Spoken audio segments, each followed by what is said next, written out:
বন্ধুরা, দেখো বন্ধুরা, আমি রিঙ্কু চক্রবর্তী আজকে আবার আই গেলাম গিয়া ছোটো মোটো একটা ব্লগ নিয়ে।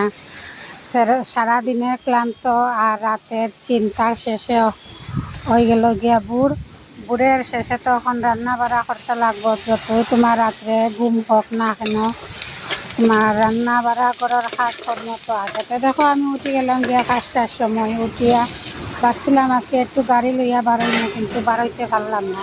তো চিন্তা করলাম কিতা রান্না করা যায়। চিন্তা তাইলো আজকে একটা ভর্তা বানাইতাম। গতকালকে গেল শুক্রবার নিরামিষ, তো ভাবলাম আজকে একটা ভর্তা বানাই। সাথে সাথে দেখো পেঁয়াজ, রসুন আর আদা, কাঁচা লঙ্কা, শুকনা মরিচ সব ভাজি নিলাম। আর এদিকে সিদ্ধ করলাম আমি কিতা পটল, কারকুল, আলু আর তিতা কেরেলা। তো দেখো এখানেও সিদ্ধ হয়ে গেছে গিয়া।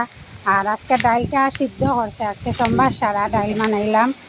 আর এদিকে ভাবছি কুমড় আছে, কুমড় দিয়া শীতল দিয়া করমু।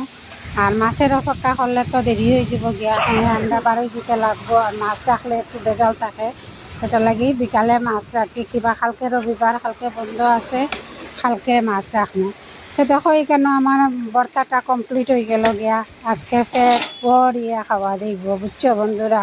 এরকম ভর্তা মধ্যে মধ্যে খাইতে আমার খুবই ভালো লাগে। তো দেখো এটা ভর্তা টাইমটা আমি মাখিয়ে নিলাম, মাখিয়ে রেডি করে নিলাম। আর এদিকে কুমড় দিয়া, আলু ভাজা আর ডাল সিদ্ধ মরিচ উরিচ দিয়া। দেখো এখন তো টাইম হয়ে গেছে, রান্না শেষ। একটু খাইলাই দিয়া, ওই দেখো ভাত একটু লই দিছি ভর্তা দিয়া।